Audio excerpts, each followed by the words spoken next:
আপনারা 5 স্টার হোটেলে ইফতারি কোথায় করলেন, কে আপনাদের চাঁদা দিল, সেই বিবৃতি সেটা আপনারা বিবৃতিতে জানান নাই। আপনারা রূপায়ণটার মধ্যে 2টা বিল্ডিং ভাড়া করে কেমনে থাকতেছেন আপনারা এই 8 মাসে, এটা আপনারা এটা জবাব দিতে পারেন নাই। আপনাদের শোডাউন করলেন কোত্থেকে গাড়িতে, এটার জবাব আপনারা বিবৃতিতে দিতে পারেন নাই। আপনারা কেন হাসনাত আব্দুল্লাহ হঠাৎ করে বলল আর্মি তাদেরকে ডাইকা নিয়ে বলছে আওয়ামী লীগকে রাজনীতিতে আসতে দিতে হবে, তারপরে আপনারা এটার নিয়ে কিন্তু কোনো একটা দলগত অবস্থান আপনারা জানান নাই। আপনারা বিবৃতি দেন না এমন না, কিন্তু আপনারা কিন্তু বিবৃতি দেন। জনাব নাহিদ ইসলাম এবং আপনাদের মিডিয়া সেলের পক্ষ থেকে আমরা অনেক বিবৃতি পাইছি, এগুলি ব্যাপারে আমরা কোনো বিবৃতি পাই নাই আনফরচুনেটলি। টক শো থেকে আপনি কথা কইলেন, এখন আপনার কথাটা কি আমরা শুনবো নাকি আপনার একটা পার্টির বিবৃতি আশা করবো? আপনি নতুন রাজনৈতিক বন্দোবস্তের কথা বলতেছেন, একটা নতুন আপনি আমাকে দেখাইতে পারবেন যে এনসিপির সাথে বিএনপির কি তফাৎ, এনসিপির সাথে জামায়াতের কি তফাৎ? কোন জায়গা দিয়ে আপনারা একটা তফাৎ করতেছেন আরেকটা জায়গা দিয়ে একটা নতুন বন্দোবস্ত আনছেন? একটা উদাহরণ দেখান একটা নতুন বন্দোবস্তের। আচ্ছা খালেদ ভাই, বিবৃতি দিয়েই যদি এসব অপসংস্কৃতি বা এসব ব্যাপার থেকে মুক্ত হওয়া যেত তাহলে বোধহয় বিবৃতি দেওয়া হতো। আমরা কোন কোন বিষয়ে বিবৃতি দিয়েছি আপনি নিশ্চয়ই সেটা যেহেতু খেয়াল করেছেন আপনি খেয়াল করে থাকবেন। এইসব ব্যাপারগুলা বিবৃতি দিয়ে দায়সারা ভাবে ফেরানো যাবে না, এগুলোকে জনগণের কাছে পরিষ্কার করতে হবে। এবং অর্থনৈতিক স্বচ্ছতা আমাদের রাজনৈতিক দল জন্ম নেয়ার আগে থেকে আমাদের অন্যতম প্রায়োরিটি। শুধু বাংলাদেশে কোন রাজনৈতিক দলের এই গত 53 বছরের রাজনৈতিক সংস্কৃতিতে অর্থনৈতিক স্বচ্ছতা কখনো কোনো রাজনৈতিক দল দেখায় না। এবং আমরা জন্ম নেয়ার আগে থেকেই এই আলোচনা, আপনি যে 8 মাস বললেন, জন্ম নিয়েছে 1 মাস আগে, এর আগে থেকে আমরা যখন এই প্রক্রিয়ার মধ্যে ছিলাম এটা ছিল আমাদের অন্যতম প্রায়োরিটি। আপনার একটা জিনিস, একজন ব্যক্তি একটা রাজনৈতিক দলের 1-2 কিছু করবে, সেটাকে ডিফেন্ড করে একটা বিবৃতি দিয়ে কিন্তু ব্যাপারটা থেকে দায়সারা হওয়া যাবে না।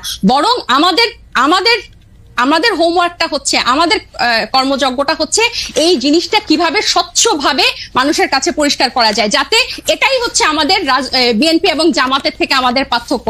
বিএনপি এবং এই যেসব রাজনৈতিক দল এস্টাবলিশ ছিল তারা কি শোডাউনের রাজনীতি করে নাই, তারা কি পেশি শক্তি দেখায় নাই, তারা কি আর্থিক প্রভাব প্রতিপত্তি দেখায় নাই বিভিন্ন জেলায়? এটা তো আপনি অনেক অভিজ্ঞ, আপনি অনেক বছরের আপনার অভিজ্ঞতার।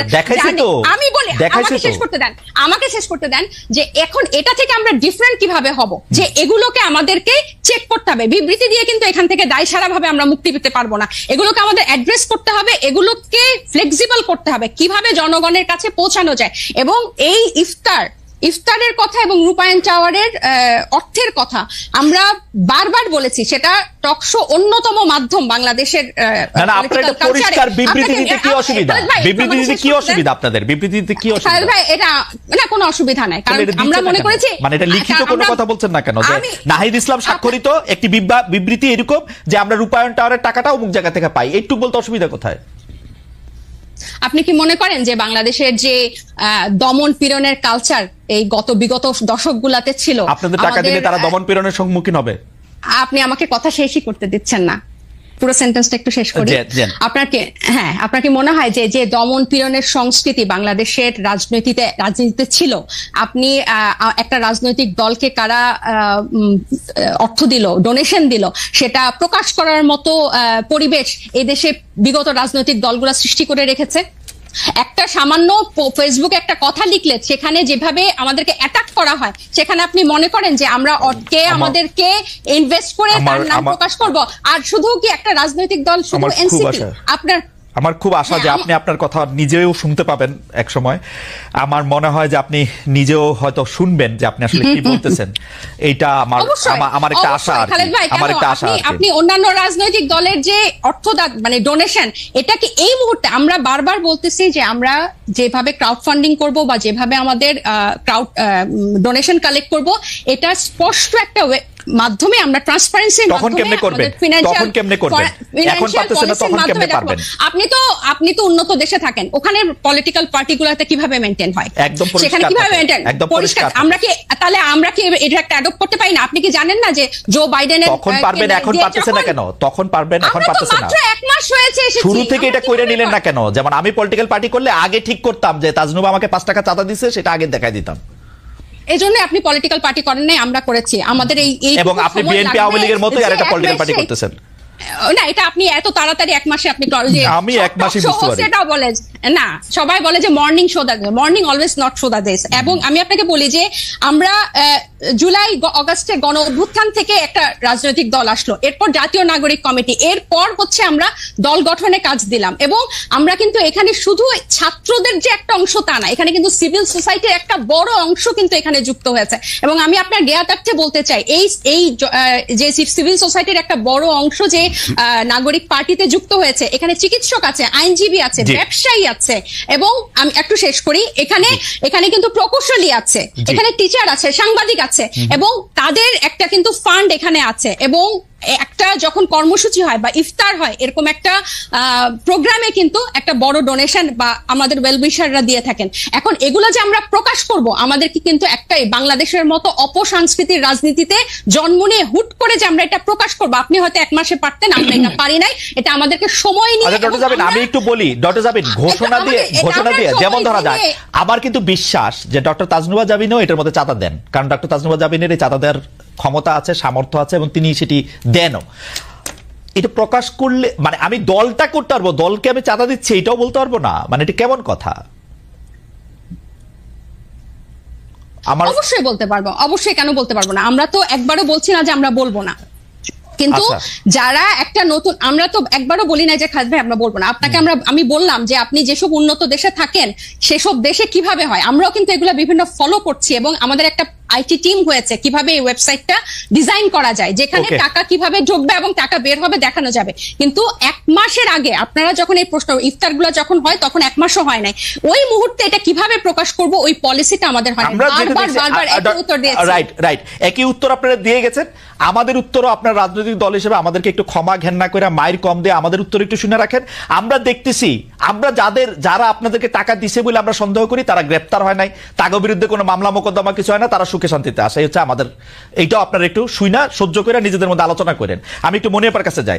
মনিয়াপা, আপনারা মানে আমরা এক মাসের কম, মানে এদেরকে শিশুর চেয়েও কম বলা যেতে পারে রাজনৈতিক দলের বয়স হিসাবে, এক মাস ইনফেন্সি, তাদেরকে যখন আমরা জিজ্ঞেস করি এই যে টাকা পয়সা কই পাইছো, ইফতার কেমনে করছো, আমি দেখতে পাই যে আপনারা খুব খুশি হন। কিন্তু আমরা যখন বলি জনাব তারেক রহমান লন্ডনে আসেন, তার ব্যয় কোথা থেকে নির্বাহ হইতেছে, গত 15 বছরে কোথা থেকে তিনি এই টাকা পাইছেন, আপনারা রাজনৈতিক দলগুলি কিভাবে ওপেনলি এই টাকাটা কিভাবে, মানে এনসিপি কিভাবে টাকাটা দেখাবে, এটা বিএনপি দেখাই দিবে তো যে ভাই এইভাবে টাকাটা দেখাবা তোমরা, এটা কি আপনারা দেখান কখনো? কখনো কি আমরা এই কথা কইতে পারি যে গত 15 বছরে আপনি এই দলটা কিভাবে চালাইছেন, আমরা কি এটা কইতে পারি? আপনি খুব ভালো প্রশ্ন করেছেন। আমি আপনার প্রশ্নের উত্তর দেওয়ার আগে আমি একটুখানি বলতে চাই, তাসনুভা যে কথাটা বললেন এতক্ষণ, প্রথম আলো রিপোর্ট নিয়ে কথা বললেন, বিএনপির বয়সটাও বললেন 47 বছর। তো 47 বছরের যে বিএনপি, যার নামে আওয়ামী লীগ 1.5 লক্ষের অধিক মামলা করেছে এবং প্রায় 50-60 লক্ষ আসামি আছে, শুধু আসামি আছে, যে মানুষগুলো একটা থানার মানুষও অনেক দলের নাই। আমি এটা অহংকার করে বলছি না, এটাই সত্য। এখন আমি এই জায়গায় বলছি যে তারা তো মাত্র নতুন 1 মাসের একটা দল, তো তাদের এত প্রশ্নের উত্তর দিতে হয় এবং দিতে পারছে না, কোন প্রশ্নের উত্তরই তারা দিতে পারছে না। টিউশনি করা যে উপদেশটা 6 কোটি টাকার, না আপা আপনি আপনার কথা বলেন, 30,000 টাকা আপনি কথা বলেন, আপনি যে অর্থনৈতিক স্বচ্ছতা ওর কাছ থেকে দাবি করেন, আপনি যে অর্থনৈতিক স্বচ্ছতা জাতীয় নাগরিক পার্টির কাছে, তাহলে আপনি আরেকটা প্রসঙ্গ এনে তো লাভ নাই, টিউশনি করেন যে কর্মকর্তা, তার জবাব আমরা সে দিবে। আমি সেই প্রশ্নটার উত্তর অবশ্যই দিব। আমি বলি নাই যে কন্টিনেন্টালের 10টা হোটেল, কন্টিনেন্টালের 10টা রুম আটকায় রেখে 53 কোটি টাকা এই 1 মাসের একটা বাচ্চা দলের, শিশু দলের 53 কোটি টাকা, এই কথা সত্য না, এই কথা সত্য না, এটা বিএনপির প্রপাগান্ডা, এটা বিএনপির প্রপাগান্ডা। আমি এটাও বলি নাই, পত্রিকায় দেখেছি, আমি পত্রিকায় দেখে কথা বললাম। আমি এটাও বলি নাই যে পিজি হাসপাতালের 8টা 10টা রুম মাসের পর মাস আটকে রেখে, আপনার কি বলে কেবিন আটকে রেখে, সেটা আমি কিন্তু এটাও বলি নাই যে আপনার এই যে প্রত্যেকেই চাঁদাবাজি করতে গিয়ে প্রত্যেকটা জেলায় বলতেছেন আপা এগুলা আপা আপনি আপনার অর্থনৈতিক স্বচ্ছতার কথাটা বলেন আপা। আমি আমার অর্থনৈতিক স্বচ্ছতা বিএনপি প্রত্যেক বছর বিএনপির যে অফিস আছে অফিস থেকে এটার নির্বাচন কমিশনে একটা জবাবদিহিতা থাকে। এটা আমি দেখছি আপা। আপা এটা আমি আপা আমি আপনাকে বলি এটা আমি গত 27 বছর ধরে দেখে আসতেছি। এইটা একটা এমনই মানে আমি এটা নিয়ে আর কোনো কথা বলতে চাই না। এটা আমি আপনাকে বলি যে বিদেশে আমি আপনাকে বলি বিদেশি সংস্থার কথা যেরকম হইতেছে আদর্শ সংস্থার কথা যেরকম হইতেছে বিএনপির বর্তমান চেয়ারম্যান যে দেশে থাকেন সেই দেশের ওয়েবসাইটে ঢুকে দেখা যায় কে তাকে কত টাকা দিচ্ছে। আমি আপনাকে একটা কথা বলি। জি আপা। বিএনপি 300 আসনে মিনিমাম আপনার 5টা করে যদি ক্যান্ডিডেট থাকে একদম একজন আরেকজনের চেয়ে যোগ্য, কোনো অযোগ্য নাই, 5টা করে যদি গড়ে ক্যান্ডিডেট থাকে তাহলে 3 5 1500 রাইট 1500 ক্যান্ডিডেট আছে। 1500 ক্যান্ডিডেটের মধ্যে আপনি জানেন বিএনপির ম্যাক্সিমাম অনেক ক্যান্ডিডেট কিন্তু অনেক বাংলাদেশের শীর্ষ ব্যবসায়ী, সবচেয়ে ধনী, রাইট। এবং আওয়ামী লীগের আমলেও তারা খুব দারুণ ব্যবসা করেছে, সেজন্য তারা একটু কৃতজ্ঞ আছে আওয়ামী লীগের কাছে। এইখানে যত আপনি এখানে টিপ্পনি দিতেই পারেন, হ্যাঁ আমি স্বীকার করি বাংলাদেশ এমন একটা দেশ যে এখানে আপনার সব সময় সব জায়গায় আপনার কিছু না কিছু দালালরা থাকে, কিছু না কিছু মুনাফিকরা থাকে। আমি ওইটা বললাম। এবং যে লন্ডনে আমাদের নেতা থাকে জনাব তারেক রহমান, সেখানে প্রায় 30 থেকে 35 লক্ষ শুধু বাঙালিরাই থাকে লন্ডনে, এবং তার মধ্যে 15-20 লক্ষ আপনার সিলেটি আছে। আপনি খেয়াল করেন যাদের অনেক হোটেল আছে আপনি জানেন, যেমন ধরেন তারেক রহমান সাহেবের সেক্রেটারি ওখানে। আপনি এই কথাটা বললেন না, আপনি বিপদ হবে, আপনি আটকাবেন। আমি বলি আপনি এই কথাটা বললেন না, আপনার আমি আটকাই, আমি আপনাকে খুবই ভালোবাসি সেজন্য আমি আপনাকে আটকালাম। আমি আপনাকে বলি আমার কোনো অসুবিধা নাই, আমাকে বলি আমি প্রশ্নটা বলি। জনাব তারেক রহমান রে বাংলাদেশে থাকা 1500 সংসদ আমি ওটা বলি নাই, আমি সংসদ যে কেউ তাকে 1500 কোটি টাকা দেয়, আমার কোনো আপত্তি নাই। আমি শুধু এটা 1500 কোটি টাকা আমি এটা ক্লিক করে দেখতে চাই যে এটা কোথা থেকে আসতেছে। আমার শুনেন, আমার দিতে হবে কেন? আমার যে নেতা, আমি আমার নেতাকে পছন্দ করতেই পারি, আমার নেতার বিপদের সময় আমি তার পাশে দাঁড়াতেই পারি না? এখানে কিন্তু কোনো নিষেধাজ্ঞা নাই, এখানে কোনো নিষেধাজ্ঞা নাই। এবং যারা সারা বিশ্বে বিভিন্ন জায়গায় ভালো ভালো জায়গায় আছে, তারা যারা বিএনপি করে তারা তার নেতার পাশে দাঁড়াতেই পারে। আমি কিন্তু এই কথাটা বলছি, তার জন্য তাকে যে কিছু করতে হবে সে তো সারাদিন কিছু করতে হবে না, একজন পাবলিক পার্সন হিসেবে আমাকে দেখাবে তার টাকাটা কোত্থেকে আসতেছে। আপা একটু চাওয়া আমাদের, এটা আপনারা এক কাজ করেন, আপনারা সাংবাদিক, আপনার মনে কি কখনো এই প্রশ্ন এসেছে? আমি যখন 1 মাস বয়সী কোথায় পাবো